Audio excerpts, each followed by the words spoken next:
Tonight, as we come on the air, the Ukrainian visa deal with South Africa is deferred. We hear from International Relations Minister Ronald Lamola coming up. Also tonight, South Africa launches a trusted tour operator scheme to boost tourism. Overseas tonight, there is little hope for breakthrough as Gaza ceasefire talks continue in Doha. In the business news, the Northwest Province hosts a Biodiversity Stakeholder engagement. And in the sports, Manchester City's Rodri wins the men's Ballon d'Or for the first time. Good evening. It's great to have you with us on this Tuesday evening.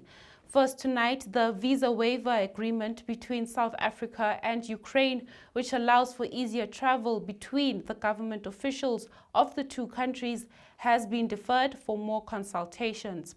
This contradicts what was announced by Home Affairs Minister Leon Schreiber. Now, Minister of International Relations Ronald Lamola spoke on the matter at a meeting with his Ukrainian counterpart. Diplomatic and official passport holders is for easy processing of those who hold the diplomatic passport in terms of no need for visas and other logistics, and to make it easy for them to travel in between the two countries. So indeed, the agreement has not yet been signed. Once all the diplomatic processes have been concluded, the agreement will be signed, and we will announce once all those processes have been followed. But all the officials between the two departments, including the Department of Home Affairs, have agreed in terms of the text and all that of these agreements, which represent progress, because it's a process that started by my predecessor, Minister Pando, and which we are building from, and we are committed to continue with that process that was started in 2022. Negotiations have gone through, and in this period we believe that it's now ripe for the conclusion. And once that process is concluded, then we will announce, it will be signed. And it's the same with the request that he has made for reciprocity. It will also have to undergo that process of negotiations, of processing it, and then we will announce. But this one, the only difference is that this one is ripe. That process has been concluded. The other one, we will start the process. Lamola also welcomed Ukraine's commitment to achieving peace and willingness to engage with Russia. As a country that is non-aligned, we want to see engagements by both parties that are involved in the conflict, and we are hopeful that during the exchange of ideas, we will further deepen this discussion that will lead towards ensuring that all the parties to the conflict, in particular Russia, are invited to the platform of the peace formula and other initiatives that are important, like the Africa Initiative, and other initiatives that my colleague is aware of, that we believe are very important for this to take this matter forward. Thank you very much. And with your permission, one more remark. I confirmed the Minister directly that Ukraine is ready to invite representatives of Russia to the second Peace Global Summit. Thank you very much. Now, South Africa has launched a tour operator scheme in efforts to boost tourism. This new initiative is designed to streamline visa application processes, specifically for the larger tour groups coming from China and India, also addressing the challenges that have previously hindered international tourism to South Africa. Home Affairs Minister Leon Schreiber speaks. In a groundbreaking move to enhance the job creation that flows from increased tourism, the Department of Home Affairs is proud to announce the gazetting of the Trusted Tour Operator Scheme. The scheme was conceptualized following consultations with the tourism sector about the way in which visa inefficiency and red tape throttle South Africa's ability to attract more tourists from the two burgeoning source markets of China and India. Research indicates that boosting tourism by only 10% per year can increase annual economic growth by 0.6% and create thousands of new jobs for South Africans. To resolve bottlenecks and reposition Home Affairs as an economic enabler, the department has today gazetted a call for expression of interest by established tour operators from South Africa and abroad who wish to sign up to the scheme to bring more tourists from China and India to our country. Chinese tourists made over 100 million outbound trips in 2023, with South Africa receiving only 93,000 of these arrivals. At the moment, Indian tourists account for only 3.9% of all international tourists to South Africa, and China for only 1.8%. The Trusted Tour Operator Scheme is designed to overcome concrete problems holding back tourism from these two countries, including challenges with processing group visa applications, capacity constraints at foreign missions, and language barriers.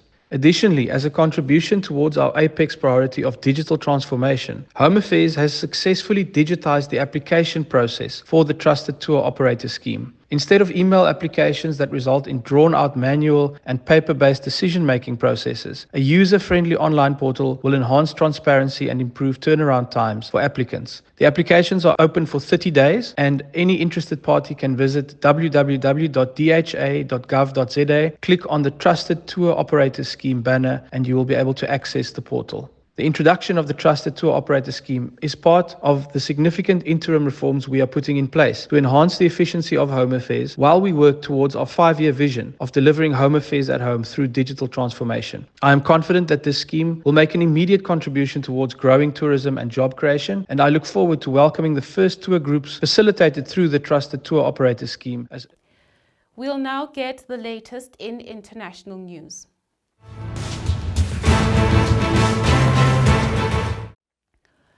We go now to Doha, where Israel's Mossad spy chief and CIA director have attended talks in the Qatari capital, the first high-level talks since ceasefire efforts aimed at ending the war in Gaza broke down in August. David Barnier and William Burns were joined by Qatari Prime Minister Mohammed Al Thani in efforts to revive talks after the killing of Hamas chief Yahya Sinwar on October 16th. Nearly 100 captives still remain in Gaza as Israel's Prime Minister Benjamin Netanyahu has rebuffed talks and escalated military operations. Netanyahu has faced months of protests demanding a deal to bring back the captives. Now, the Qatari Prime Minister has said his country has recently re-engaged with Hamas leaders in Doha since Sinwar was killed. Israel also killed the main Hamas negotiator, Ismail Haniyeh, in July. Just last week, Israel's military chief, Herzi Halevi, pointed out that the Israel army has thoroughly dismantled Hezbollah's senior chain of command in Lebanon, and he also described the recent assassination of Yahya Sinwar as methodical. צפון יש אפשרות להגיע לסוף חד. אנחנו גמרנו את השרשרת פיקוד של חיזבאללה הבחירה בצורה מאוד יסודית. סינואר לא היה מתוכנן, וגם הכוח חיר שם של 450, וגם הכוח של הקורס מטאקים, לא ידעו במי הם יורים. זה לא היה מתוכנן, אבל זה לא היה אקראי, זה לא היה מקרי. זה תוצאה של שיטה. זה תוצאה של לחץ על רפיח, זה תוצאה של הכרעת חטיבת רפיח, זה תוצאה של הפיקוד שהתעקש לפרוס שם לחודש הזה של החגים יותר סדק ולצאת יותר קדימה ולהחזיק שטח, וזה פגש את הבעיה. זה מקצוע, זה לא מקרה. בנחישות ובהתמדה. זה המפתח. עכשיו, גם הם, אבל אנחנו הרבה יותר. גם כי אנחנו יותר טובים, גם כי אנחנו יותר צודקים, גם כי אנחנו יותר חזקים. ועוד הישג, וג'בליה נופלת, מ"פ ג'בליה נופל, זה עוד קריסה תודעתית, גם פיזית, גם תודעתית. ואם אנחנו הורגים את מח"ט צפון הרצועה, זה עוד קריסה. עכשיו, המהלכים האלה עוד פעם, אני לא יודע מה נפגוש מחר. We'll now get the business headlines.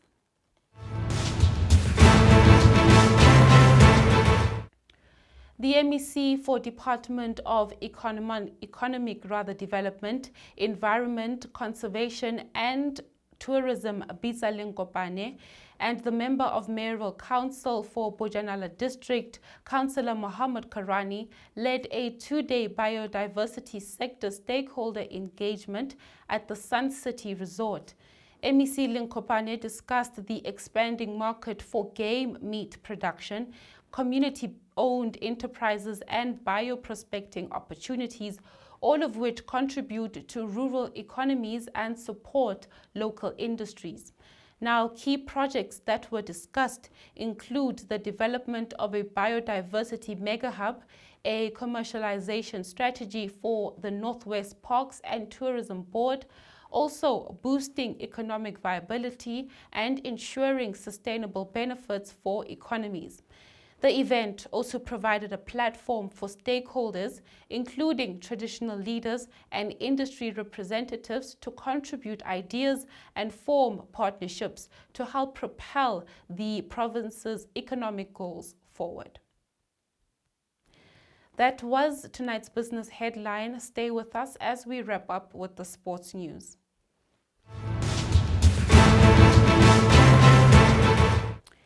In the sports this evening, the Betway Premiership continues this week before taking a break for the Carling Black Label Cup over the weekend.